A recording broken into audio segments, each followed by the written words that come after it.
powerful entity in the entire universe, which is the human mind.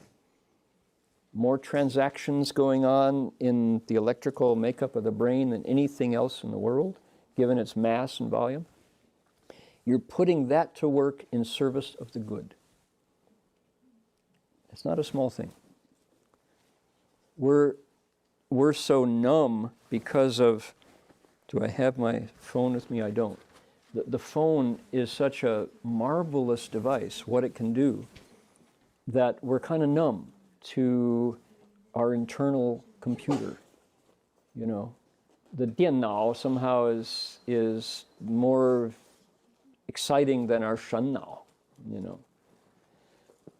The electric brain does more, it's more dramatic. I mean, my own brain can't send a text message reliably that I know you're going to get, and then add an emoji at the end, you know. You can't do that. So we love our phones, but is the phone like recreating in silicon something that we already have in carbon? I don't know. Oh no. Yes? Well, see, computers were designed to communicate to each other and also text each other with emojis at the end. I know. Brains were just designed, they weren't really designed more, I don't know. Yeah, me neither. But, however, I would propose that we haven't exhausted the capacities of our brain. Right? The same way we don't know where, I guess probably when the phone merges with biological chips, probably your generation is going to have a lot to do with that. The phone that we know now is not what the phone's going to be for long. It's going to change shape pretty quickly. Probably in our lifetimes, it will be organic chips, right? I mean, it's being experimented on right now. So, the brain is, unless we study the lab report of somebody who did investigate the mind's possibilities, then this doesn't exist. It's not when sure, okay, I got a story, because it's already, guess what, it's already 9 o'clock. My goodness, time goes so fast. Here, I got a scary story, which is true.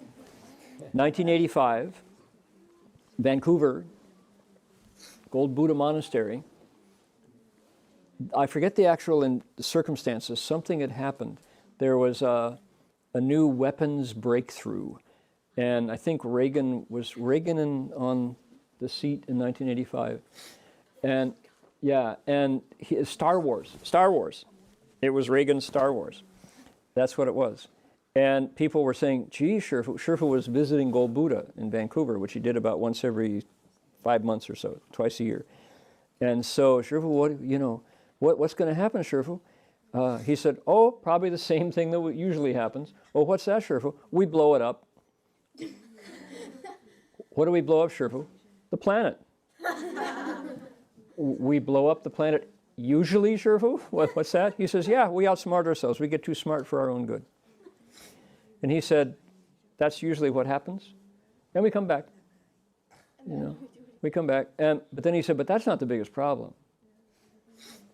He said, that's over in a hurry, and it's, you just come back. He said, what I'm really concerned about, and so there's a chance to actually do something about it, is with things like cloning. And cloning, I think Dolly the sheep was also big news back then, the first cloned animal. He said, and the word we were saying was test tube babies back then.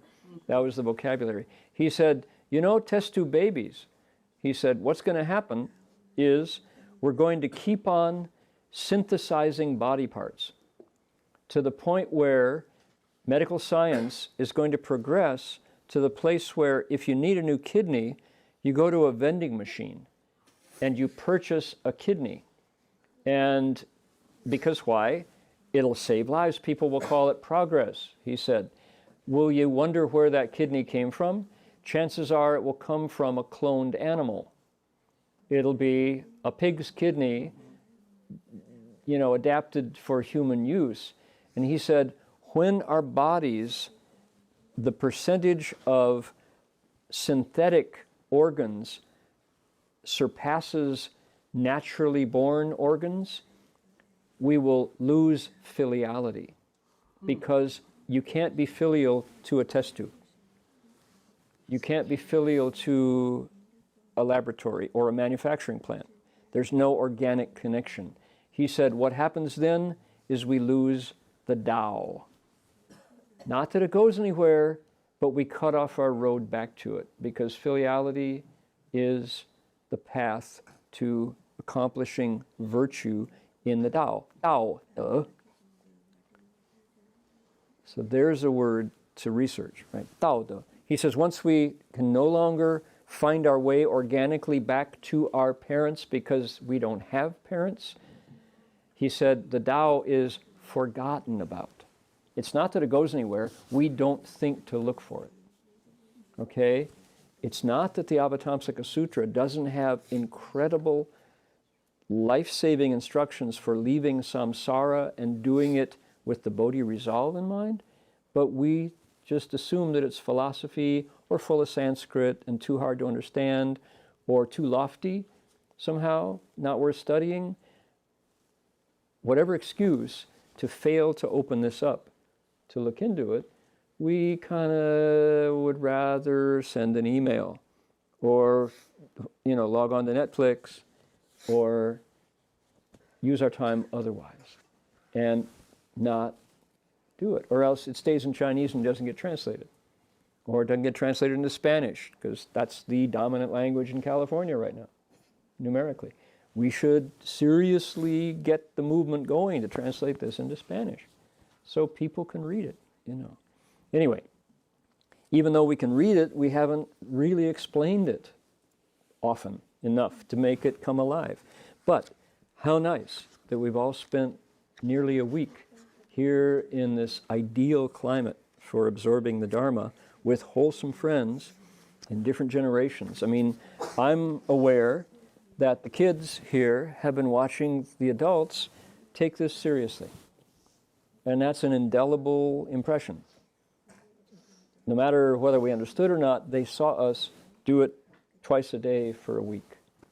So, we're still pretty much monkey see, monkey do in terms of teaching generations. And so maybe that impression is enough to carry it on so that, when these guys and these girls are grown up, more than they are grown up already, they will, say, I saw it, I want to do it too. There was something I remember, I don't quite remember what it was, but there was something there. I remember this guy played the guitar and sang this song about carry it on, pass it along. That was good. I remember that.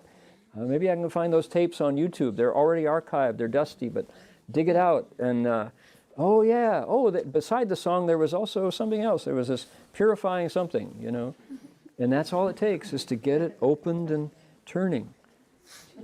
Pass it along, may it find careful hands. How does it go? May it land in careful hands. When we're gone. May it land in careful hands when we're gone. Yeah. So, that's my hope. Anyway, that was kind of scary to have Sherpa talk about the Tao vanish. And how does it vanish? Organically, we don't know to think about it, because how do you get to the Tao? How do you get to your nature? You do it through virtue. What's the primary virtue? Repaying kindness. That's the start. 知恩报恩. You recognize you've been given to, like my 3 professors and my spiritual teacher, who cared that I learned this. They cared that I learned it right, and that I was excited about it, So that's the road back.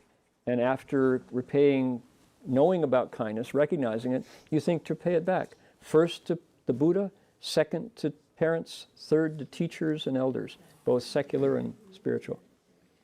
Then you can repay donors' kindness if you're a monk or nun. You can repay living beings' kindness as he does.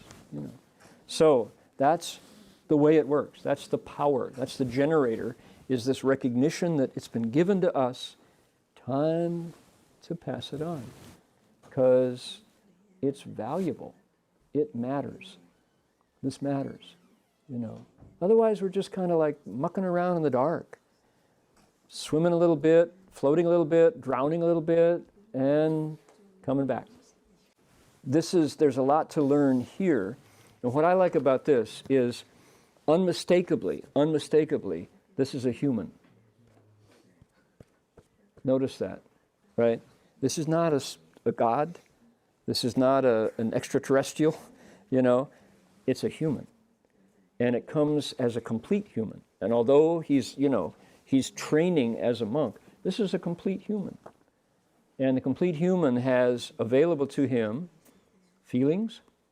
The feelings aren't emphasized so much, but you can feel the heart, the kindness behind this, right? This is a kind human being.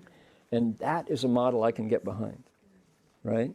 He's not some analytical monster, and he's not bound in time either, although some of the images come from, an agrarian society.